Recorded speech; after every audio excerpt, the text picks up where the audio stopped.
we could all stand, please, for the Pledge of Allegiance? Students?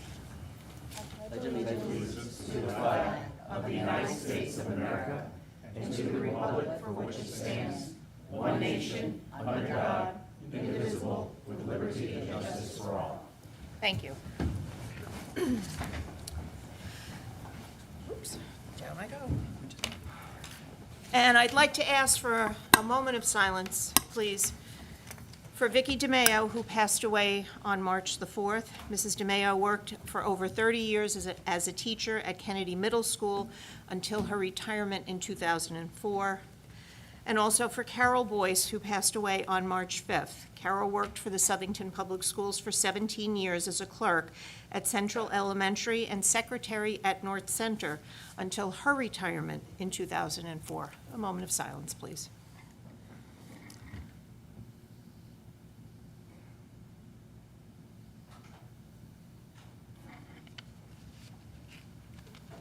Thank you. Let's get the agenda out here.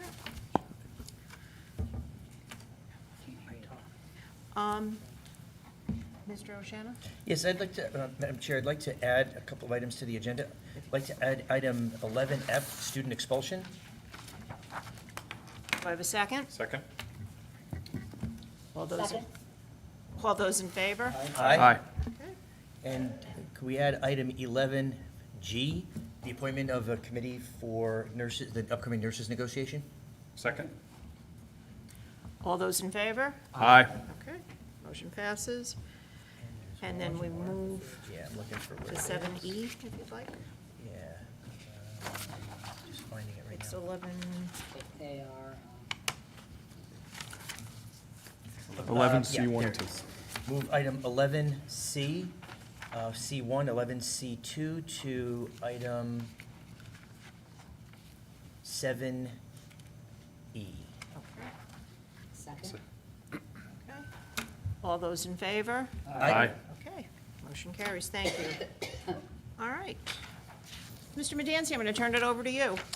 Thank you, Madam Chair. It's always wonderful to start one of our board meetings off with a celebration of our students, and this evening I am proud to introduce to you the winner of our oratorical competition for this school year, Natalie Lukanik. Did I say that correctly? All right.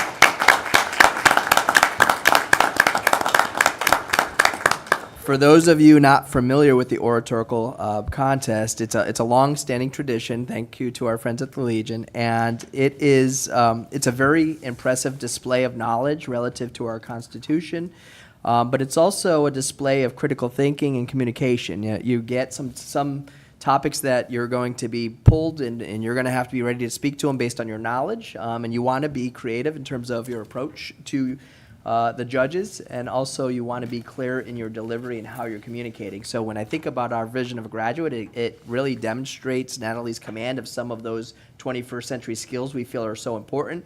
And obviously being the winner, she showed a strong command and knowledge of the Constitution.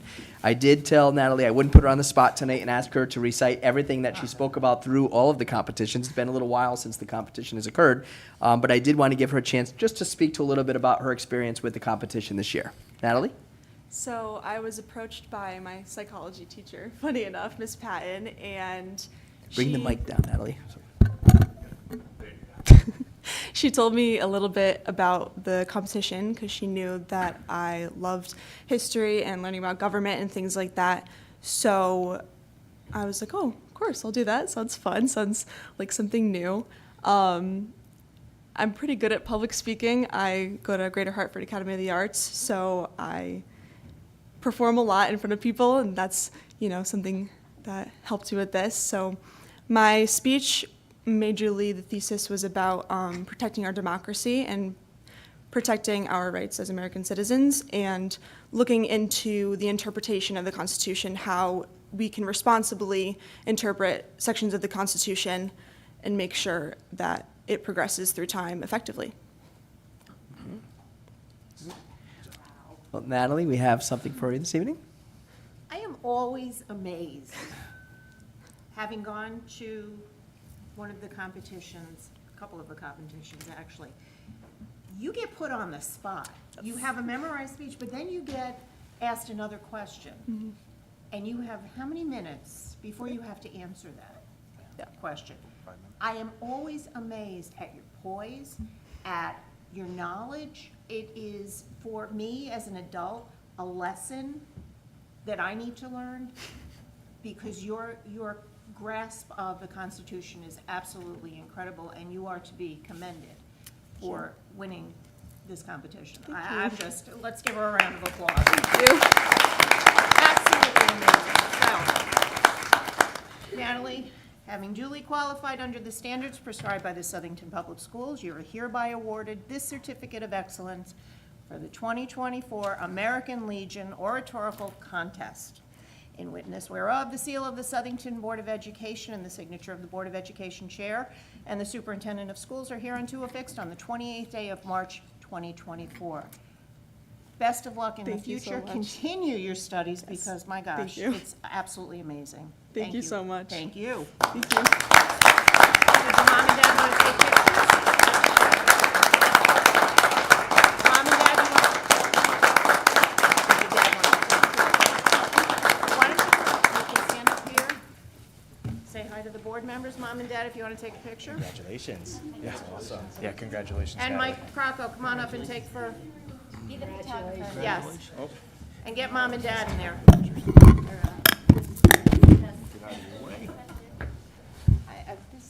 This contest just absolutely floors me.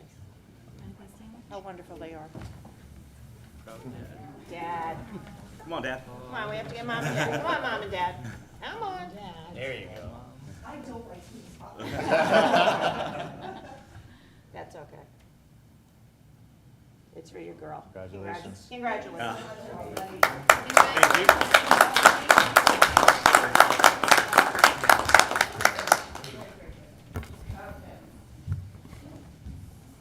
Congratulations, Natalie, and we will not be offended if you just drive out of here to go watch the UConn basketball game. Or anyone else. Thank you. Thank you, thank you. Okay, next item on the agenda. If anyone is here to speak on something that is an agenda item, or that's the first public comment, the second public comment is for anything, it doesn't have to be on the agenda, could you please sign in over where Mr. Pepe is on the computer?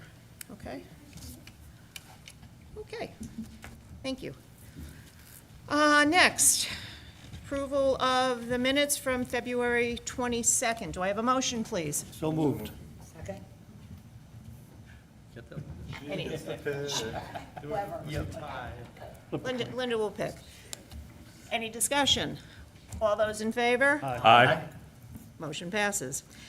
Communication from our student board reps. Good evening, board. For the school report, a couple weeks ago, we had the opportunity to attend the Cape Day on the Hill event. We had a blast, and it was super interesting to learn about how legislation affects our education through Q&A sessions, press conferences, and speaking with Representative Poulos and Senator Sampson. The Student Support Center is holding a career fair on April 2nd from 6 to 7:30. The event provides the opportunity to meet professionals from a variety of industries, ranging from STEM careers to performing arts. The swim team raised funds and awareness for ALS research. This Swim for a Cause event raised over $4,600 from the 3,500 laps swimmed by the swim team. The juniors worked extremely hard on their SATs last Tuesday. I don't miss those at all. I'm happy to be a senior. Last Tuesday, and we wish them the best of luck on their scores.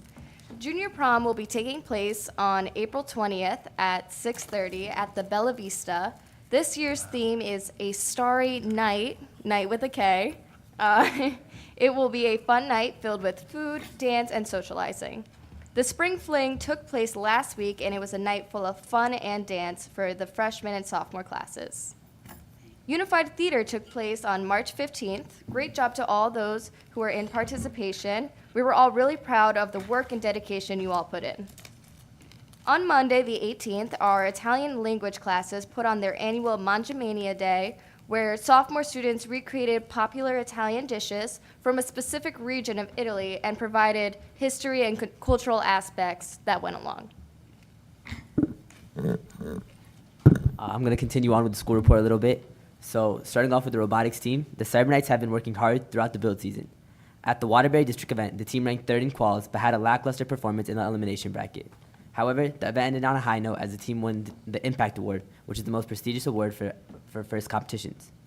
Although the event went decent, the team realized there were many flaws with the robot, so the team underwent a complete robot redesign, taking out every screw, and drilling out every rib from our robot, completely tearing it apart.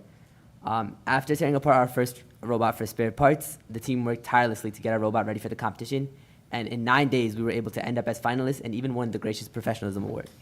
Although it wasn't a win, losing by 1 point to one of the best teams in the world with a robot that we literally completed at the competition is a very impressive feat, and we are so proud of the team. The Cybernetics are now gearing up for the district championship event next week. I also touched upon the Chinese New Year Festival last meeting. However, I would like to take a moment to thank the Board of Education for the addition of the Mandarin program. I've been a part of the program for the last 4 years, and I've loved every minute of it.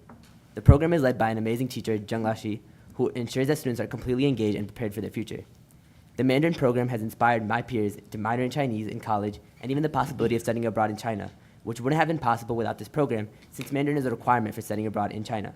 So once again, thank you for the additional of a world language that is not Eurocentric, and it allows Stellington to raise awareness around other cultures. Going on to the sports report, the spring sports season is just getting underway with all sports starting next week. We wish all the teams the best of luck this upcoming season. Now passing it on to Acre for the district report.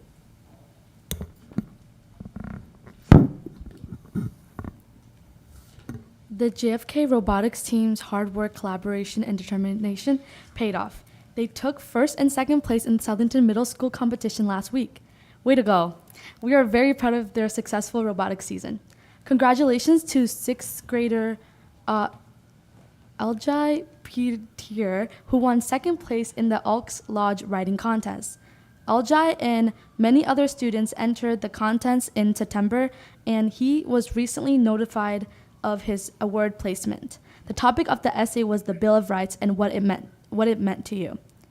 We are very proud of Eli for this accomplishment. The Kennedy and DePaulo Middle School Drama Club will present their yearly production, Sister Act, on March 29th, April 4th, and 5th. All of the performances are at 7 p.m. at Kennedy. The tickets are only $5 for the students and $9 for the adults, and will be sold at the door, or you can get your tickets early by purchasing them in the main office at either school. Opening nights was last night, and the students did an outstanding job. There are over 120 middle school students involved in the cast and crew this year. DePaulo will hold a Spirit Week next week. Some of the funds raised will be donated to support local veterans. Spring sports are underway at DePaulo. Baseball and softball tryouts have started, and the teams will be selected by next week. April is Autism Awareness Month, and DePaulo will be holding fundraisers each week in April with proceeds to benefit autism services and Resources CT. Henton Elementary is collaborating once again with students from Southern High School enrolled in the Introduction to Teaching class with Ms. Osborne. SHS students will work in classrooms at Henton in the afternoon over an 8-week period to gain authentic teaching experiences and enhance their understanding of the many elements that are a part of effective teaching and learning. Henton teachers serve as mentors, and the SHS students will work in the classroom ranging from pre-K through grade 5. Our teachers, and especially our students, enjoy having these enthusiastic future teachers as part of our school community. Darrenowski just finished their One School, One Book event. The book that the entire school read was The World According to Humphrey. Staff members made videos of each chapter for students to watch each night. Students could either read the chapter or listen to the staff read to them. Trivia questions from the books were asked each day, and classes who answered the questions correctly were put in a drawing to have Hank the guinea pig visit their classroom for the day. What a fun event it was for all. Thank you, and if you have any questions, please let us know. The one thing I'll say, my son actually brought Humphrey home, and he was very, very excited. He journaled about it. He talked about getting to see the guinea pig, and so it was really exciting to hear just the excitement from him, his friends, and everybody in the class. It was kind of neat to hear about that in the report this week. Any other comments or questions? One- Mr. Whitehead. One quick question, I'm not sure if you can answer it, to the sports report. I'm told that girls' flag football is coming to the high school. Is there truth to that? If so, I'm very excited because I'm a proud girl dad, and you have my full support, hopefully the support of this board, because I just think that's awesome for the girls. Last year, I know, because I have friends who do it. Last year, it also was started, but not a lot of people knew about it. So there wasn't, like, I didn't even know about it last year. It actually happened. But this year, they're doing a lot more, like, awareness and advertising it. But, yeah, there is going to be, like, a 7-on-7 flag football for the girls during the spring. I'm excited to hear that. Me too. I think it's really fun. We're on the ground level here, and if you all don't know, I'm coached for a couple of years, and there's a lot of excitement on the ground level, and I think this would just be great for our community in pushing us in the front where we belong on that. Awesome. We had about 30 girls try. We had about 30 girls try. 30 girls try out? That's fantastic. I'm very happy to hear Awesome. that. Awesome. Let's keep it going. Okay. We'll find you in the concession stand. Or the coaching. Okay, I'm not saying a word. Okay. Any other questions for our student reps? Thank you, students. Okay. Communications from the Board of Education. Mr. Brown.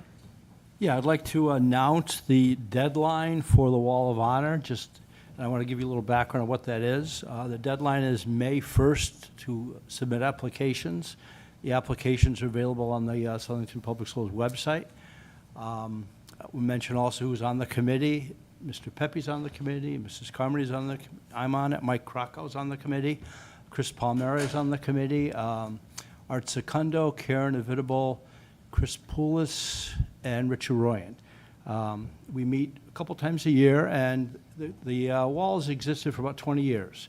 Started it back, 20 years ago. And the criteria are you must have graduated from our schools, and you must have done at least one of the following: community service, humanitarian work, lifetime achievement, or significant awards received. I do want to mention a couple of people up there because they're amazing. I saw one on TV the other day who went to our schools, and this will shock you. It's an amazingly wonderful, positive thing. There's about 50 people up there now, and I hope people will consider filling out an application. I've received 4 already for this coming year to look at. So I was watching the news the other day, and the head of the TSA in the United States, we all know the TSA, Admiral Pekoski, went to our schools and is on the Wall of Honor from our schools. You may have heard of Dale Zarella, is a world-class sculptor. He's got sculptures in the Vatican and other places, and an amazingly wonderful human being. I've become friends with Dale. He's on the Wall of Honor. We have, let's see, Rob Dibble, who you may know as a renowned baseball player, but also as a sportscaster known nationally. And I'm just mentioning a few. The next one I actually got to meet before he passed away, and this is an incredible story. It's a man named Charlie Zwick. If you've heard of Zwick's Farms Road, he was from the family that used to own that. He went to our schools back in the 30s, and his teacher, by the way, was a man named Carl Small, and Carl Small is the name on the building, of the VOAG building. I didn't know this until I met Charlie. Charles went to our VOAG program in the 30s, was intending to go work on the farm, and his teacher, Carl Small, said, "You're one of the smartest students I've ever had. You need to go to college." He went to UConn, brilliant student, went to Harvard Business School, brilliant student, worked his way up in the 1940s and 50s. He then was hired as the budget director for the entire United States. He worked for Lyndon Johnson. He knew him, and I went to lunch with him twice. He was telling me stories about all the people in the White House he knew, and he was the last budget director to balance the budget for the entire country. He went to our schools. Just a couple more, and I will finish my little, I could talk forever about these people. Someone named Kara Belvin, who started a national program to help girls whose mothers had breast cancer. Amazing charitable person. And I'm going to stop there with my names. I could probably talk forever about them. So please go look at the wall. I want to give Richard Royan some credit here. We had plaques on the wall, then Rich kind of got a hold of things, and I think his father's on a wall in Hartford, and actually raised some money by asking the classes if they would donate money from after they left the high school, and he upgraded the wall. And if you go in the high school where the auditorium is, the area there is huge letters, beautiful, and it's Richard Royan gets a lot of the credit for designing that. And please go look. Those are all people who went to our schools. And the last group I want to just quickly mention, we've gone back, and every single veteran who went to our schools, who gave their life at time of war for our country, is on the Wall of Honor. We've had a close relationship with the veterans in town, too, over this. So please look at it. Be proud of the fact that these are people who went to our schools and went off and did amazing things in life. And if you know someone, please fill out an application. Thank you. Okay. Anyone else? I just had a quick. Sure. So it was brought to my attention by my son. Basically, an email had gone home from DePaulo about hosting a French student. And we found out a little bit more information, I guess. So there's a group that's coming from May 1st to 10th. They're currently still seeking host families. We have 2 kids that are going to be spending the better part of a week and a half with us, but I guess they still need a couple of host families. So certainly, if you know of anyone, you know, it sounds like the kids range from about 13 to 14 and a half, 15. I'm really excited. My son was the one that sort of, Dad, could we do this? And I was like, yeah, sure. So I think it could be a really good opportunity for youngsters. So if you know of anyone or the public, I think it'd be a really nice opportunity. But, thanks. All right. Thank you. Anyone else? I just have 2 things really quickly. Our student reps, can I just tell you, I'm going to say it publicly because I told you this privately, how proud Mr. Medancy and I were of you at CABE's Day on the Hill. Your questions to our legislatures were spot on. You were absolutely outstanding with your questions. You were outstanding with your comments. You were respectful. Your parents should be proud of all of you. So I just wanted to say that publicly so that everybody knew. Secondly, from STEPS. STEPS wanted to say thank you for the Board of Ed publicizing, and the town council as well, publicizing the THC seltzers that were being sold. And it got awareness by the news and the media, so they wanted to say thank you. The STEPS Youth Council is thrilled to launch It's Not Cheesy campaign, which if you get pizza from Craft Kitchen, Elderon's, Nona's, Ronaldo's, Southington Pizza House, Spartan 2, or The Fireplace, you're going to get a sticker. It's not cheesy to talk to your kids about drugs. So keep your eye out. When you get your pizza, look on the box. It's going to be on there, okay? And those are the 2 things I wanted to mention. So moving along, we have item 7E, which are the field trips. So I will entertain 7C, 7C. Oops. What did I? administration. I'm just jumping right over you there. That's all right. Mr. Medancy, sorry. So first item tonight, happy to share, and it's not a surprise, it's a continued path of success for our FBLA program. Most recently, they competed in the 62nd Annual Connecticut FBLA State Leadership Conference. Lots of membership awards were given out.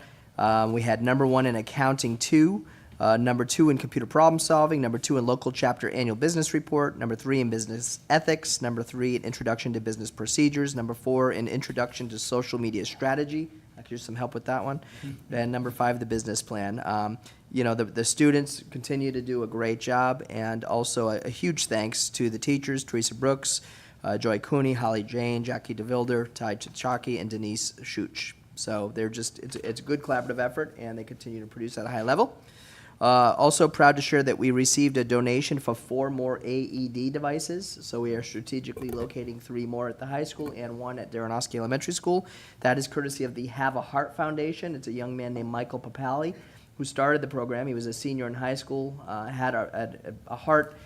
Well, he passed away on the floor, to be quite honestly, and the person who happened to be a volunteer firefighter heard the call. He was at the recreation center playing pickup basketball, happened to be next door, came over and saved his life. And so Mike would have been a McDonald's All-American, would have gone on to play college. He happened to be a senior in high school, was never allowed to play again, and he has turned his life's work into this. So it's several years later. Interestingly enough, Mike was my next door neighbor growing up as a kid, and I played a lot of wiffle ball with Mike in the backyard before I had kids of my own. So just a really good man and a very generous donation, and certainly a worthy cause.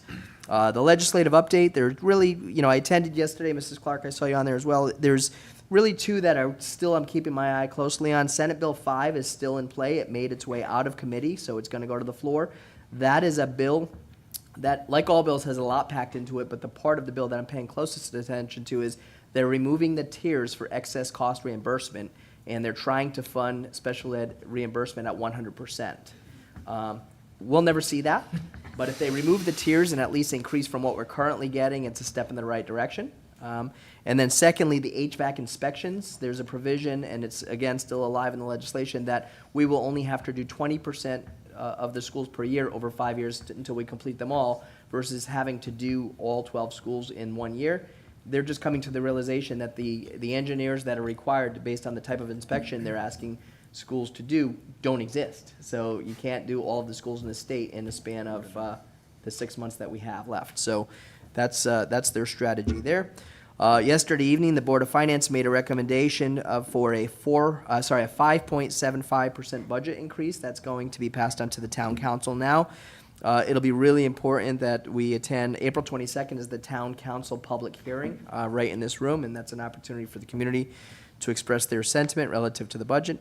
And then lastly, as we know, the state of Connecticut has pushed up the election day from the typical June or late April, it was late April, to now April 2nd. So that is occurring this coming Tuesday. As has always been our practice, schools have been open on primary day. That's not a change that we're going to be open. I have received concerns from some families about, what are the safety protocols and procedures going to be that are in play on that day. I've tried to share the best that I can, but obviously we don't share all details relative to our safety procedures because that would be counterintuitive to the safety procedures we have in place. So I've shared what I can with those families. And we'll be working closely with the Southington Police Department, Central Office Administrator, and building administrators on that day. And that's my report for this evening. Okay. Any questions? Okay. Communication from the public on agenda items only. Seeing none? Okay. Next item. Yeah, the trips.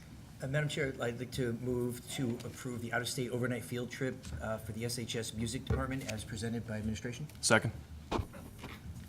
Any discussion? All those in favor? Aye. Okay, motion passes. Next one?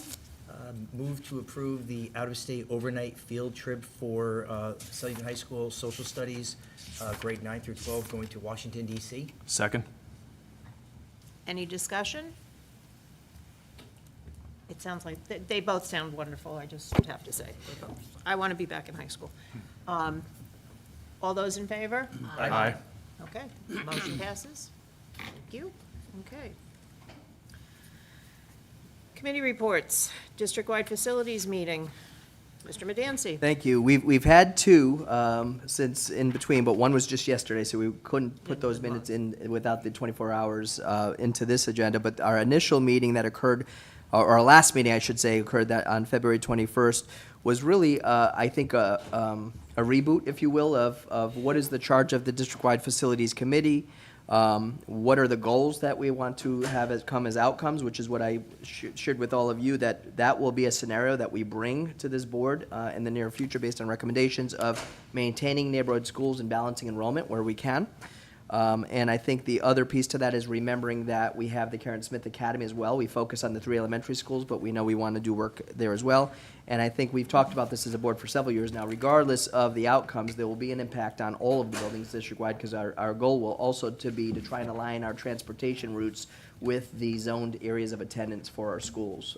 There's a lot of pocket districting that has occurred over the years, and there's some inefficiencies with transportation as a result of that. So we presented yesterday more scenarios, and I'll update the board at the next meeting relative to those minutes as we put them in the agenda. Question? In line with the all the investigations, all the planning that's being done, the timeline associated with that, as we all know, it's many years down the road before it comes to completion. I know we've had some minor discussions in the past with regards to potential redistricting in order to balance some of the loads that some of the schools have. Is that something that I think the board should be looking at? Some of the scenarios are almost going to force that to happen because of shifts in enrollment across schools based on the size of the new schools that we end up building and some work that we may do on existing schools. So yes, that is definitely part of the conversation. Okay, so then my next question would be, when will that start? Redistricting, I think we have to look at the timelines associated with either the expansion or the building of those schools. They probably will occur concurrently, or people will be grandfathered through. The occupancy date, best case scenario for at least one school would be 2029 if we went to referendum in 2025. Well, that's my point. I mean, we're in, at the beginning of 2024, so you're looking at 5 years down the road. We've been talking about potential redistricting for, at least I have anyway, for the last 5 or 6 years. Yep. And some of the schools right now are a little out of balance. The worry that you have, though, is having people having to move schools twice. Once the enrollment shifts occur relative to the new construction, and where you can, you want to avoid that at all costs. I don't disagree. But again, I'm looking out for the best interest of the educational value that the kids will get out of this, having a school that's kind of cramped with space. Yep. And it just needs to be some parity done. Yep, I agree. Anyone else have any questions? Thank you, Mr. Medancy. Finance Committee. Yeah, thank you, Madam Chair. The Finance Committee met on Tuesday, March 19th. First item we went over was bid 2024-13 for lawn mowing, trimming services, and ground debris. Mr. Fickle went over the results of the bid. Mr. Romano had discussed some of the issues that were surrounding it with two of the lowest bidders that were disqualified.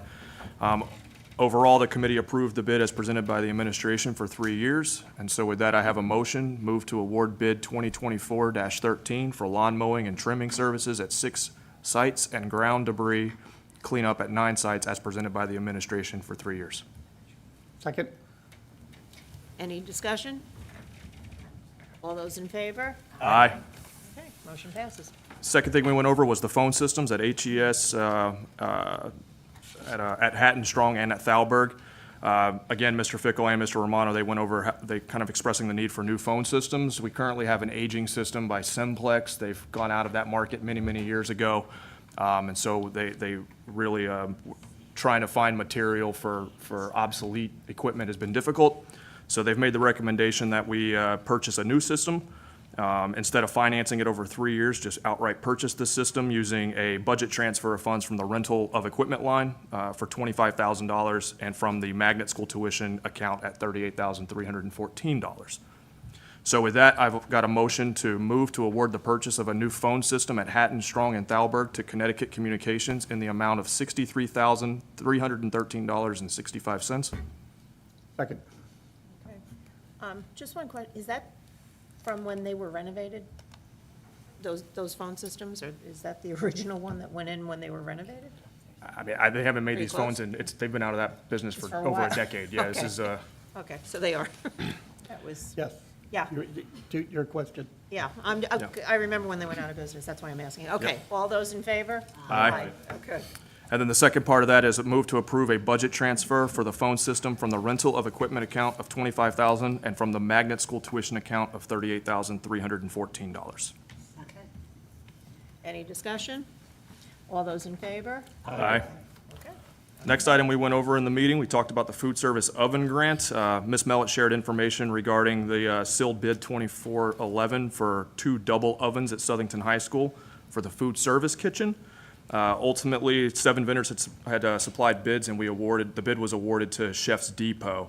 They'll be installing these ovens actually over the April school break upcoming here. So that's good to see. The award was in the amount of $38,142.64, and it's fully funded by a grant from the National School Lunch Education Assistance Grant. Next, we went over the food service financial review. So going back, if you recall, the prior years, they had used SMART funds for free breakfast and lunch for all students through December 5th of 2022. And at that time, after December 5th, the lunch counts decreased significantly for the months of December through February. And then in February, they actually went back to providing lunch at no cost using the SMART funds from March 1st, 2023. We're now using stable funds. They continue to provide breakfast meals to all students at no cost for this year. As a result, we've seen those breakfast meal counts increase by almost 58,000 over the prior year. However, what we are seeing current year lunch meal counts are about 42,242 less than last year. We expect to see that continue month over month, again, solely because of we don't have the SMART funds kicking in like they did last year to cover that. Very lucky compared to others. Well, that's coming up. So we also went over the income statement and with positive net income of $144,000. With that being said, one of the things that was brought up is that right now we have a negative student debt of $11,256.75 for unpaid lunches. And one of the things I wanted to make sure that we highlighted was, and this is kind of just going back to the administration, I want to make sure that we're following up on this. So back in November, when I was on the policy chair, we had revised our policy to align with what the state general statutes were now for, that requires us to report if cases go over 30 days. We're required by the state to refer the parent to the homeless education liaison pursuant to McKenty-Vento. Again, seeing that this is a big issue across multiple districts in the state, we're not unique to this. I would imagine that there will be more attention to are we following the process and procedure. So just want to make sure administration and everyone's aware and that we're continuing to follow through with our process and procedures there. Finally, the financial update for fiscal year 2024. We went over, the most notable factor in this was the reimbursement rate of 70.46% for the special education excess cost grant was announced by the state compared to what we've talked about this many times, the expected reimbursement of 88%. The good news is that historically we've been around that 70%, and while we're not happy that we didn't get the 88%, there's not as much impact to our operations at that number. And then the 2023-2024 budget included $248,700 for the new Apple lease. However, part of our budget process this year, we agreed that we would convert from Apple devices to standard PC computers. So with that being said, we had talked about, that would require the subsequent transfer of $248,700 from the out of the rental of equipment for those Apple devices and into a new account, technology equipment replaces, and Ms. Mellett has requested that transfer of funds. So that's it for the finance report. I know it was a lot. If you have any questions. Any questions? So just a question, so for the food services, we're in the black, approximately $144,000 for the year thus far? Correct. And how does it apply to our negative with the food service, or are we still not really keeping track of that? As far as like where we're running in the red, I know that we gave them the loan for $300,000. The loan was made in those funds are in the fund balance. Okay. So it does not impact the operations or the income statement that's generated during the course of the year, but it is a part of the value of the company. So it's in the retained earnings on the balance sheet. So that's still parked? It's still there, This yeah. is- Those funds have not been touched. They're still deposited in the checking account, and they increase the retained earnings of the company. Okay. Of the fund balance, basically. And just another question, and this was more after talking about this during our budget meetings. That money that sits there, I know that we need it to be able to make payroll and everything else. Are we able to park that into like U.S. Treasuries or, be able to gain any sort of interest on that, or is that No. technically illegal? Yeah, no, there's regulations about how municipalities can invest money, and that is not. That's not on the list? Yeah. Okay. Yes. So just for me to clarify, so that 200 or so 50,000, I think, Mr. Vice Chair, you can probably answer this one, that was earmarked for the lease? Correct. So that's going to happen. We're using that money, because we're transferring away from the Apple leases, we will no longer need to lease those devices, and we'll use that money and apply it to buying new PCs. Fantastic. So that's part of that. Okay. Good, okay. moving on. Personnel report. Recommend that, excuse me, the Board of Education approve the personnel report as submitted by the Human Resource Department. Second. Any discussion? All in favor? Aye. Okay, moving along. Old business, town government communications. No? Okay, okay. We have some motions? Yep. By the curriculum committee. Move that the Board of Education approve the Southington High School new course proposal, applications of algebra, as presented by the Curriculum and Instruction Committee. Second? Any discussion? All those in favor? Aye. Next, move that the Board of Education approve the Southington High School new course proposal, Mathematics of Technology, Design, and Innovation, as presented by the Curriculum and Instruction Committee. Second? Any discussion? All those in favor? Aye. Third, move that the Board of Education approve the Middle School Family and Consumer Science revised curriculum, grade 6, as presented by the Curriculum and Instruction Committee. Second? Any discussion? All in favor? Move that the Board of Education approve the Middle School Family and Consumer Science revised curriculum, grade 7, as presented by the Curriculum and Instruction Committee. Second? Any discussion? All in favor? Aye. And then last, move that the Board of Education approve the Middle School Family and Consumer Science revised curriculum, grade 8, as presented by the Curriculum and Instruction Committee. Second. Any discussion? All in favor? Aye. And we might add that none of this is going to cost any Correct. money to our budget. Okay. Thank you. New business, our technology department. Mrs. Carmody, did you help them earlier? Well, I've already. Have you shown, offered? Tyler what to do. So Okay, okay. I just wanted to make sure that he was set. Because you know. Because you know.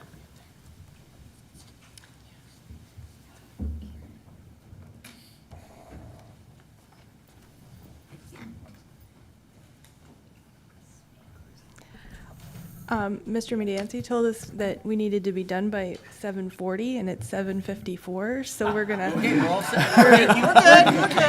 We're gonna try really hard. Wonderful presentation. Mrs. But- Carmody will fill us in. Somebody needs to run backwards and spin back time a little. Time machines are part of technology. Yes, yes. There you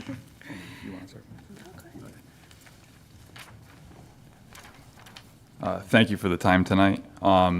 We'd first like to just show some of the team members. So Mr. Medancy is Mr. Superintendent is obviously the head honcho.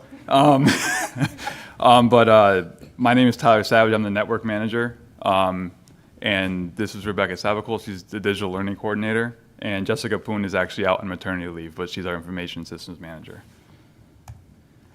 So we have to give a big thank you to the staff. We have James Feldhaus, George Rovirosa, Tammy Siz, and Lou Terrace, who are all tech analysts. And then we have Dave Bellis, Manny Chavez, Pat Canady, Denizia Cuvez, Aaron Harrison, Ali Massis, and Nancy Nardi, who are all of our computer technicians. Then Gail Rossi and Tanita McCaw are here at the board. And we have Chris Carvalho, who is the library media specialist at both middle schools, and then Jessica Angel, who is the new library media specialist at the high school. Tyler, I thought my name was going to be. Next I time. was looking for that, Mrs. Carmody. We all were. But yeah, the team's been doing great. There's been a lot going on in the last couple of years, as everyone knows. So I was going to talk to this a lot, but I can kind of touch on it later. But we want to say a big thank you to the board, because the last 2 years we've been able to do so much as a team. And it's really come down to the non-lapsing budget, the support from the board for the restructures, and everything we've been able to do for the department. We've always had support from administration and the board, so thank you very much. And then now I'll let Becca. I'm gonna try my best to represent Jessica as in her information systems, but we talk a lot about creating efficiency when it comes to technology, and a lot of that efficiency comes out of the work that Jessica does in all of these systems. So our systems are broken down into 3 categories. We have student systems, staff, and then our inventory help desk, which is really just our technology department's systems. Our main information systems is PowerSchool. That's where all of our data is housed. We have our enrollment is just at 6,300 students, and so within PowerSchool we house all of those pieces of data. That data feeds into several different state required and national required reporting systems. So Jessica and her team work on the PSIS, which sends that data to the state of Connecticut, including all of those data points, which gives us an idea of our demographics and where we sit as a community. The TCS, which she gave me and told me what it stands for, the Teacher Course Student Report. This report gives us all the classes and grades that students received, which track our proficiency and our accomplishments through the high school, particularly through our report card. But the new one in this report is the Seal of Biliteracy, which we are tracking for proficiency in English and one other language, one or more other languages. The ED 166 data collection, this relates to behavioral incidents that happen in any of our buildings. It's another one of our state reporting pieces. And then the last one is the district report card. And those all feed into the Next Gen accountability system, which is our report card to compare ourselves against the other districts in Connecticut. And it's also how we connect with our progress towards the vision of the graduate. It's where our district performance indicators come together with the state required reporting. She works on the civil rights data collection. This is another required system. It has 140 data points that are required to come out of our systems and report that information. It's a biannual federal report. Wow. So once Jessica's team gets done working on those required reporting, then she starts looking at the other systems we have in place. So the major work that we do around family and student engagement feeds out of PowerSchool and to our website and to Parent Square. And I'm sure that you've all are familiar with Parent Square and the interaction, but that is our primary communication tool between districts, schools, and our families.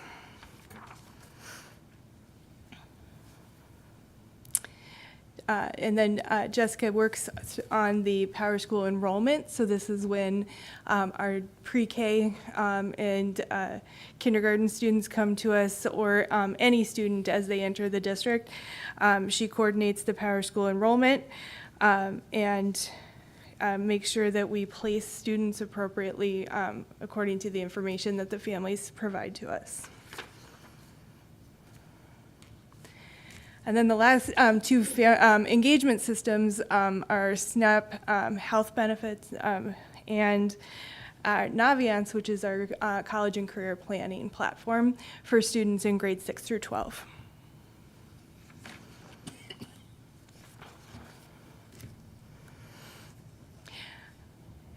And then Jessica and I work closely together on our ClassLink system. So when we talk about bringing everything together, ClassLink is our single sign-on portal for staff and students. So you can see the many, many icons that we have up there. We try our best to make this a seamless experience, especially for our youngest learners, so that when they just find the picture that they're looking for, click on it, and they're automatically logged in. That takes a lot of back-end work for us to connect PowerSchool authentication methods. Tyler's work in that environment, and then working with the vendor to make sure that all of that happens. And when you click the button, it says making magic happen, which it really does feel that way sometimes.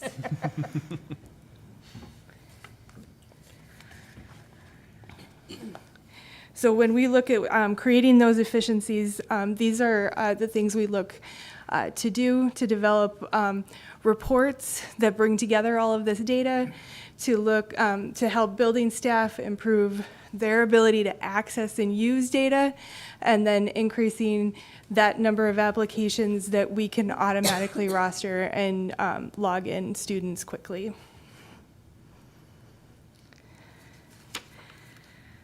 Her systems keep going. Here we go. We're on staff systems. This has been a recent shift where we've been working at central office to make sure that our staff systems have started working together so that we're not duplicating work. And so she's been working very closely on Alio with the business office and the payroll office, not Alio. See, this is where I get a little bit muddy here. Yeah, okay, good. And then Frontline is our system for tracking absences. So teachers and staff enter their absences. That's how we coordinate all of our substitute teachers. Time and attendance to track leave balances. Recruiting and hiring to attract new employees to the district. And then the new one that they're working on is the HR management system, and that will bring all of our employee onboarding and tracking of training into the same system. So all of those are going to talk to each other, and that is a major undertaking. And that text is really little, so I talked to all of those already. And then Tanita, Gail, and Jessica work really hard to get our inventory and help desk. We went from tracking 6,000 devices in the school year 1920 to tracking 18,500 devices in the year 23-24. It's a significant. That's a significant jump. It's a significant jump. I think we're in a situation where we're tracking our devices in a better way so that we understand the age of all of our equipment, and that has led us to Tyler's 5-year plan, so we understand what's aging out and what needs to be replaced. So our inventory and help desk talk to each other so that we can also track historical issues with certain devices where we can better understand maybe this model isn't quite what we want in the district. So that comes out of that office also.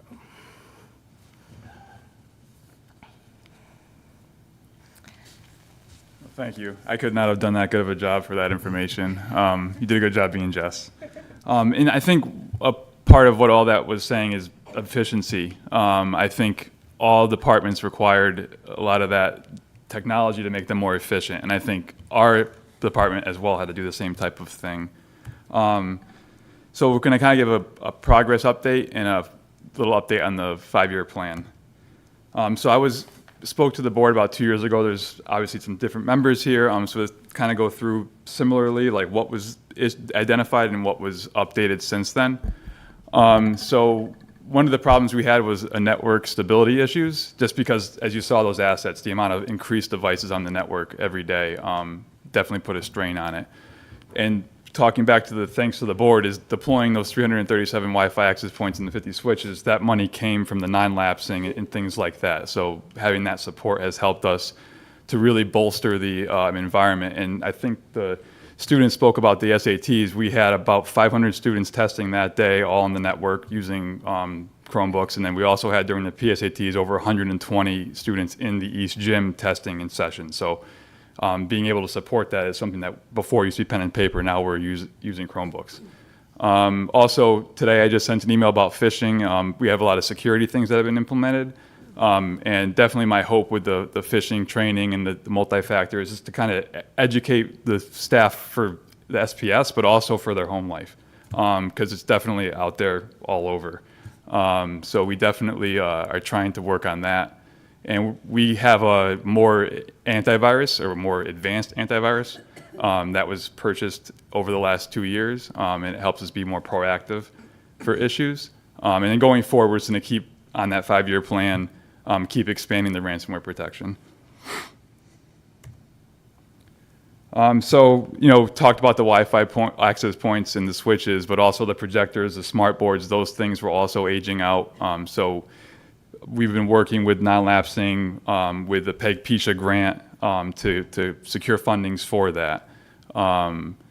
And also with the aging laptops, we were at a point where we had to harvest parts because, again, we weren't built for this many devices, and we had to kind of organically grow into that. So we utilized ECF for that, and so we were able to secure roughly $2 million, a little under $2 million, to purchase Chromebooks, laptops for the staff, and everything like that.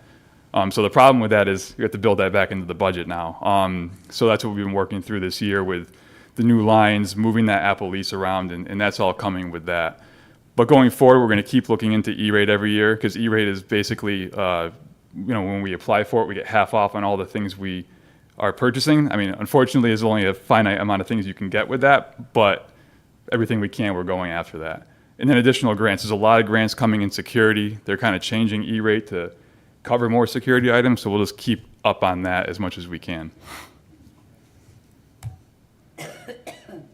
Kind of the multi-platforms aspect of this is having Apple and Mac and having PC. It causes, every time you send somebody instruction how to do something, you have to have how to do it on a Mac, how to do it on a PC. When you go to work on one, it's how do you do that on a Mac, how do you do it on a PC. So that's definitely been a burden, just for the amount of time and turnaround and how efficient you can get at things. So switching to the single platform for the most part will help that as well. And also we are managing them with automated device management, Meraki, which we've talked about, I think, in some finance meetings last year. That allows us to remotely work on these because there are so many devices, we can't be in all the places at once, so we can get a lot accomplished with that.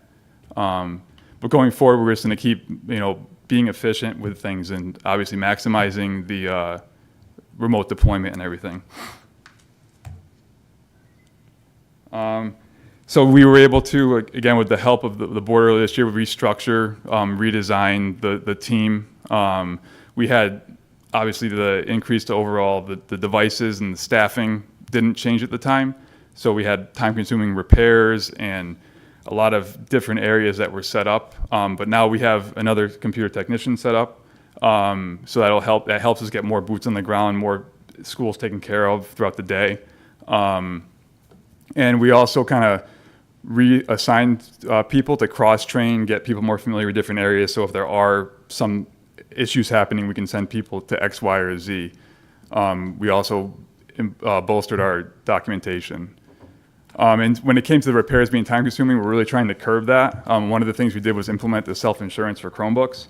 And that has brought the numbers down drastically because now they're able to purchase insurance, but they're also accountable for when the devices are mishandled and mistreated.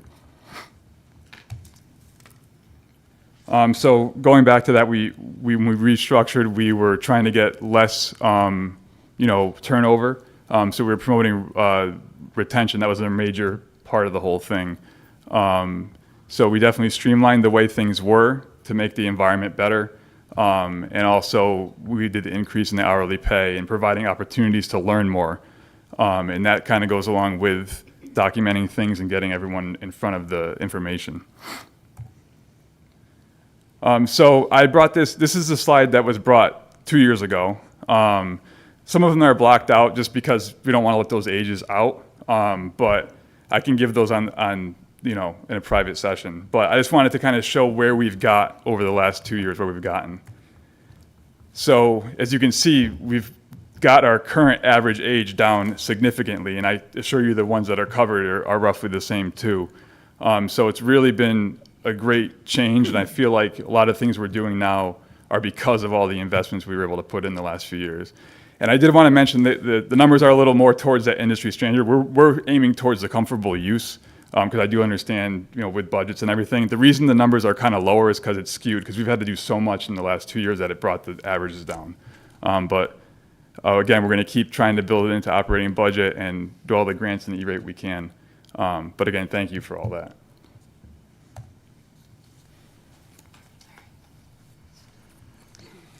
All right. So for the instructional technology, once Jessica does all of her magic and Tyler does all of his magic, then we bring this into the classroom and we try to provide our students with a deeper learning experience. And so these are some of the technology quotes, and I like the one in the middle, where technology will not replace great teachers, but technology in the hands of great teachers can be transformational. And that's the goal every day with our instructional technology. So we try to answer 2 questions because coming out of COVID, there was a lot of, I don't ever want to really touch a Chromebook again, or I would like to not ever log into a Google Meet again. And so with technology in the classroom, does it increase the efficiency of our teachers, which frees them to do the impactful work of teaching and learning? Or does it create a deeper learning opportunity for students, opening access to information and people that would not be possible without the technology? And those are the 2 hallmarks that we use as we make decisions about what technology we're using in the classroom. This is a review of a lot of the online tools. I understand that this section of the budget gets to have some pretty big numbers in it. And so when we share this presentation with you, it breaks down the cost of each of the tools and the impact it has on total number of students. So we have a new ELA benchmarking system, K-12, actually, we're using M-Class and Common Lit, and then we have 2 reading support platforms. In math, we utilize the iReady pathway in addition to the iReady consumables, and then we use iReady intervention and diagnostic at the secondary levels. We have 3 different science platforms that we use to create some interactive lab activities: Generation Genius, Gizmos, and Mystery Science. In social studies, they share Common Lit with ELA so that they have some common benchmarks. And then we provide Newsela, info-based learning, and ProQuest databases so that we can provide current events resources that are fully vetted. And we have some miscellaneous other subject areas. We use the Adobe Creative Cloud, specifically Photoshop, in our art program, Make Music and Soundtrap for our music teachers, and then the Language Lab and GimKit for our world language program. So those are our subject-specific tools. Then we have some subject-agnostic tools, we call them. ClassLink, I spoke about a little bit earlier. This is really, really important for especially our elementary students. We have the ability for them to show a QR code, logs them into their Chromebook, brings them right to ClassLink. Their teacher tells them which picture to click on, and they're in. So if any of you have ever worked with 6-year-olds trying to get logged into anything, you know that particular item might be worth its weight in gold.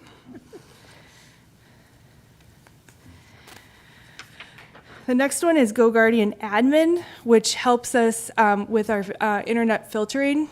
It brings us into compliance with the COPA requirements because it does provide internet filtering on our devices even when the students are at home. So it protects browsing for inappropriate material.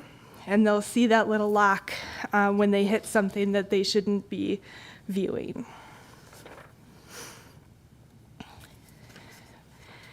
GoGuardian Teacher is a classroom management tool. It allows teachers to view what's on their students' screens when they're live in front of them.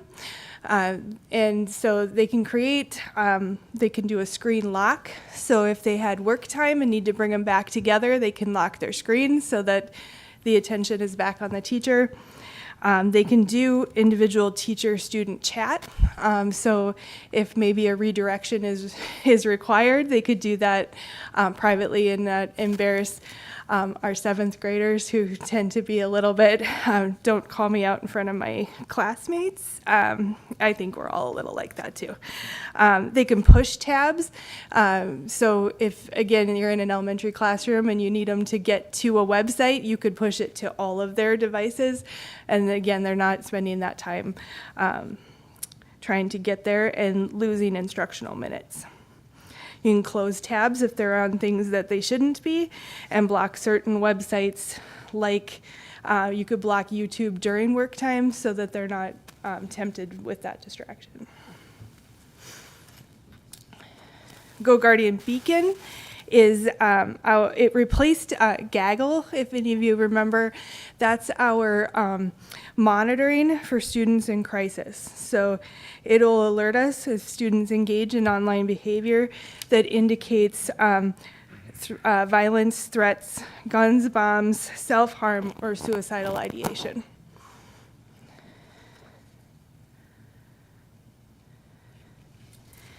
And again, we touched a little bit on Parent Square, but it really crosses over. It is the primary way that we would communicate with our families. So for teachers, they can do messaging announcements, and we've been working recently to work with permission slips and conference sign up right within that same platform.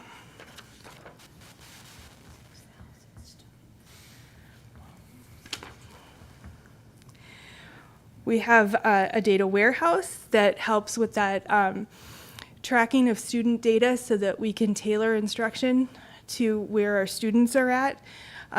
So we can generate reports like the one you see up there that's color-coded to help us with a snapshot of our students and create personalized instruction.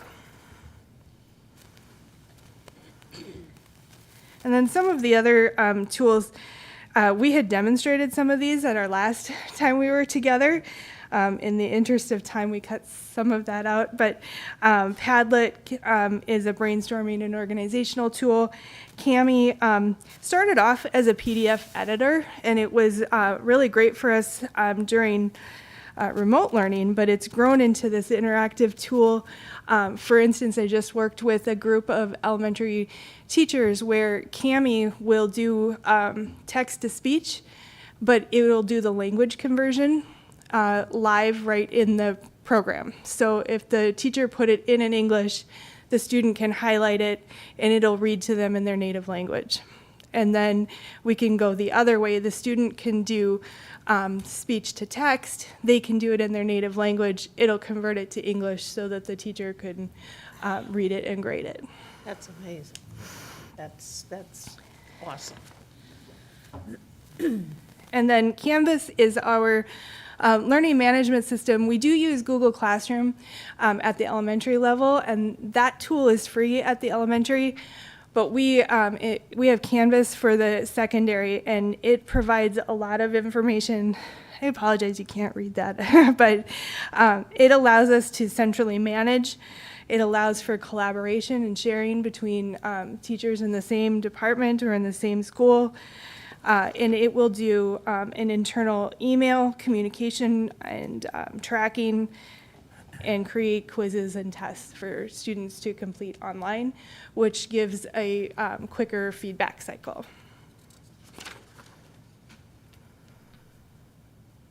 Some of our other tools that we have for that formative assessment and feedback include Edpuzzle and some of our library services. And then our elementary has PebbleGo and BrainPop for their research units to introduce students to vetted resources. And then we have a WeVideo subscription for video production. All right, I promised Mr. Medancy I would do a little bit on AI. So, how many of you have experimented with AI already? Yeah, all right. So I'm going to talk mostly about how we're going to use it in education, but it, is just really fun. And scary. It too. Fun and scary. Fun and scary. Yeah. So ChatGPT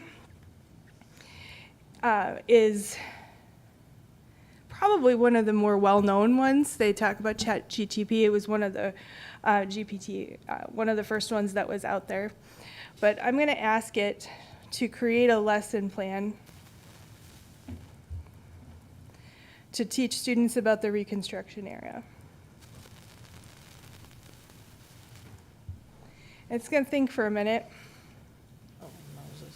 and then it's going to tell me all about it.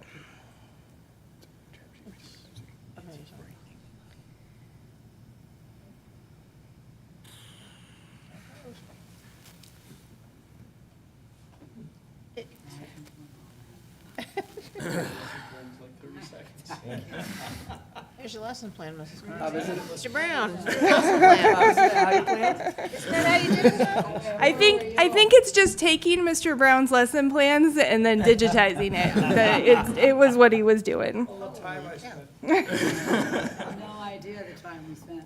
Here's one of the things. You remember that quote that I talked about, right? That technology won't replace great teachers, because this is just text on a page, and the key to teaching, right, is to take this lesson plan now, and it's organized and it's got all of the information in it. But it's how we deliver that information to students that determines whether or not they're going to learn anything from us. But it takes that other piece about efficiency, teacher efficiency, and freeing teachers up from doing the things that take so much time so that they can spend the time in the classroom.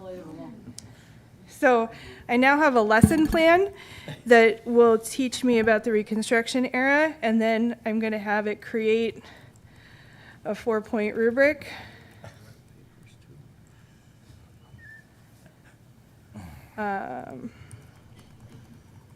So one of the assessment pieces was a presentation on a specific Black code and its effects on local and national policies.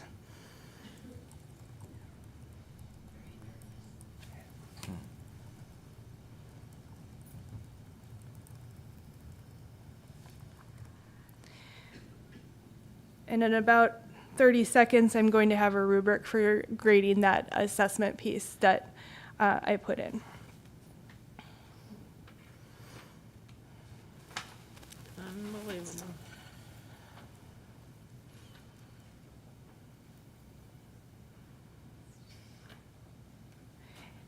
It's going to create 4 areas, and we don't necessarily need to take this word for word. Once it's created, you look at the context, you look at what we've decided locally is going to be our focus, and all of this can be adjusted, obviously, but it gives you a starting point rather than having to generate this rubric. So I'm going to ask a quick question. I don't even know if I want to open this up on the Holy Night of UConn basketball. So just what about the inverse? And forgive my naivete, this is just, a bad question, but the inverse, a kid getting a hold of this or a child getting a hold of this and, saying, book report, right? Yeah. And ChatGPT, and there it is. Are there some type Yes. of stop gaps to let the teachers know that, hey, this was AI? Or no? Are we there yet? So there's a couple of things embedded in that question for sure. One of them is that there is no really good AI detection tool right now because I took a paper or a couple paragraphs that I had written and I had used Grammarly because I get kind of nervous sending things to the English department. So I check it and I run it through Grammarly, and then I ran it through an AI checker, and it told me I was 85% AI content generated. Now, I'm not AI, nor am I very good at writing necessarily at that level. So it's inaccurate, largely, the checkers. And it has to do with the fact that I used Grammarly, and it generated pieces of my sentences, and that throws it off. So the checkers are not something that we can rely on, but it's going to necessitate a conversation in our instructional strategy. What are we asking students to generate for us? What is the learning goal? And AI is part of their life. So we need to evaluate how we're assessing students. And if they can generate it through AI, then is that the right assessment? So that's where we're headed, and there's definitely going to be big conversations around that. Coming soon. Coming soon. Because we're here. Yes. You know, I mean, you see it all over the internet and websites, and, you know, it's great technology, but, you know, what are we going to do about that? I think it's going to be a big subject to come up in the next year or two. So hopefully we could do a couple of things to stay in front of that. I'm not sure what that is, but, you know, again, for the future. Absolutely. Do you have a question, Joe? It's not so much a question as much as a statement. I mean, again, it's fabulous technology when used appropriately, similar to what you said in the quote, but like, I truly believe that if this is good enough for a teacher, why isn't it good enough for the student?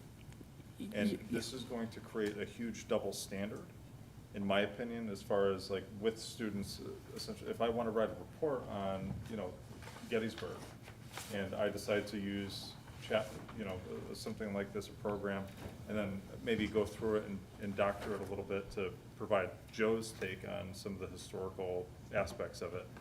You know, in understanding that we walk around with supercomputers in our pockets, we're starting to, I get nervous that we're starting to lose that value of common sense, and essentially knowing certain knowledge to be able to, you know, again, like do this stuff on our own, be able to grammatically correct ourselves when we're doing a report or doing a thesis or something like that. I think it's important to be able to use these different systems to, I guess, hone it, if you will. But, you know, again, I think to a certain degree we lose humanity and essentially how we're sort of continuing on. I don't know. This makes me very uncomfortable. I know that, you know, 90-year-old stuck in a 38-year-old's body. But it's a new tool. It's a new tool that we have to learn. How do we use it? Why do we use it? When do we use it? It's like any other tool that has been introduced, like a phone that we carry around in our pocket. You have to learn when it's appropriate to use it. Cotton gin? Like yeah, I carry around a cotton gin. You know, when I was in high school, they told me that I needed to learn math because I would never have a calculator in my, you know, that I carried around with me. Now, I still needed to learn math. I still needed fundamentals, and I needed to understand how numbers work together. And so it's about the basics, about learning and using information and arriving at your conclusions, which is why we need to talk about what our learning outcomes and our student demonstrations become. It's a tool. That's all it is. It's like in the old days, we used to have ChatGPT, but it was called an encyclopedia, right? So you'd look stuff up in there, and people would take that, and they'd get the same sort of data, and you'd bring it down, and you'd turn it into that's your research point, right? And you create something from that. This just goes a little faster. A lot faster. And you didn't have to go to the library for it. That's right. Okay. So I want to thank Tyler and Rebecca, and obviously Jessica's not here with us tonight. We had a little more, but I think we've kind of gotten up against our timeline with the presentation. The work that this team has done since you all supported the restructuring of the technology department with me back when I was assistant superintendent. I still want Mr. Pepe to take over the technology department. We're negotiating. But they do tremendous work, and I think you can see from tonight's presentation the progress we've made. And I do want to echo what they said, what this board has done in terms of supporting our investment in technology to improve our infrastructure, make our staff more efficient. It's been extremely helpful. So Tyler and Rebecca, thank you. To give credit, all of the images that were in the presentation were AI generated. tonight because I requested it to be a certain thing with our color palette. This is what I thought they thought our technology leadership team should look like. So just so that you know, Not bad. That's good. this is what we're going Love for. it. Yeah, I don't know. It's Thank Kind you of both. young. Leadership team. Huh. Thank you. You have made something complex a lot easier, and we know the work that goes on behind the scenes to make it so simple for the rest of us. So thank you. Bless you. Okay. Okay, next on the agenda is the Leonard and Gladys Joel Scholarship recipient. Do I have a motion? Yeah, move to accept the recommendation of the committee. Second. Okay. For those in the public, we don't announce who the winner is until graduation, but Until they award it, but it's not. until they award it at scholarship night. Yeah, at scholarship night. Okay, any other further discussion? All in favor? Aye. Okay, motion passes. We have two motions, they must be read for the healthy food certification and the food and beverage exemption. Well, this is my favorite one. What I am know it is, I know it is. Yes, he does. Do you need it written down? No, You got it there? it's, I pulled it up. I have it here. Pursuant to. Yeah, Yeah. start reading. Okay, read the first one. Move to pursuant to CGS Section 10-215F, the Southington Board of Education certifies that all food items offered for sale to students in the schools under its jurisdiction and not exempted from the Connecticut nutrition standards published by the Connecticut State Department of Education will comply with the Connecticut nutrition standards during the period of July 1, 2024 through June 30, 2025. This certification shall include all food offered for sale to students separately from reimbursable meals at all times and from all sources, including but not limited to school stores, vending machines, school cafeterias, culinary programs, and any fundraising activities on school premises, sponsored by the school or non-school organizations and groups. Second. Any discussion? All those in favor? Aye. I was Nay. going to repeat it. Next. Next one. Number 2, move the Southington Board of Education will allow the sale to students of food items that do not meet the Connecticut nutrition standards and beverages not listed in Section 10-221Q of the Connecticut General Statutes, provided that the following conditions are met. 1, the sale is in connection with an event occurring after the end of the regular school day or on the weekend. 2, the sale is at the location of the event. And 3, the food and beverage items are not sold from a vending machine or school store. An event is an occurrence that involves more than just a regularly scheduled practice, meeting, or extracurricular activity. For example, soccer games, school plays, and interscholastic debates are events, but not soccer practices, play rehearsals, and debate team meetings are not. The regular school day is the period from midnight before to 30 minutes after the end of the official school day. Location means where the event is being held and must be the same place as the food and beverage sales. Second. Any discussion? All those in favor? Aye. Okay, motion passes. 11F, The state. Mr. I move to expel student number 2023-2024-14 as stipulated by the administration. Second. All those in favor? Aye. 11G is the appointment of the nurses committee. I will entertain volunteers if you could get back to me for the nurses negotiation for the contract. If you could, okay, if you are available and can do that, I would appreciate that. And just let me know if you're available and interested. Okay, okay. Bob? Okay. I'm interested, but I'd be curious as Yeah, to well, we'll- prospective okay. dates. Okay, Thank you. we can check into that. Public communication. Anyone from the public wishing to speak? That would- Come over, if you could just give us your name and your address. My name is Rachel. I live on 652 Spring Street.